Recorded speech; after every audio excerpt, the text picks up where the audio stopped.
Just think about all that we do over the course of our lives, even as Christians, all the church gatherings, all the Bible studies, all the small group meetings, serving in this way or that way. And then ask the question, did I lead anyone to Jesus? That's an important question to ask. Now, in a sense, we do this all together every Sunday when we gather. And together in our midst, the gospel's preached and prayed and sung. And people come to Christ, which I was sharing earlier about. I pray that will happen every Sunday, including today. And I hope you will invite people to come with you on Sundays with that prayer and expectation.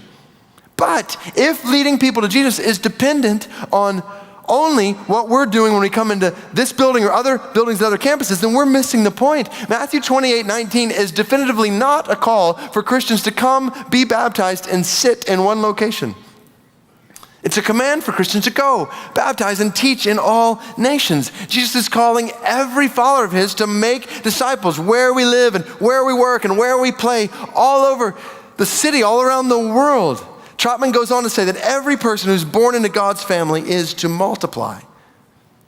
So what I don't want to do is for this, so this picture back on the screen of exploring, believing, growing, for that to be the story of McLean Bible Church. We're all growing in Christ, which is good for us, but it's not good for people around us who are on a road that leads to an eternity without God. What I don't want to do, what I don't think we want to do, is just have a bunch of programs and Bible studies and activities for us to grow in Christ. If we stop there, we miss the whole point and we actually disobey Jesus, which means we may think we're growing, but if we're not multiplying, then we're not actually growing. We're just convincing ourselves that we are with more Bible knowledge while we disobey the one thing Jesus has told us to do before he left the earth.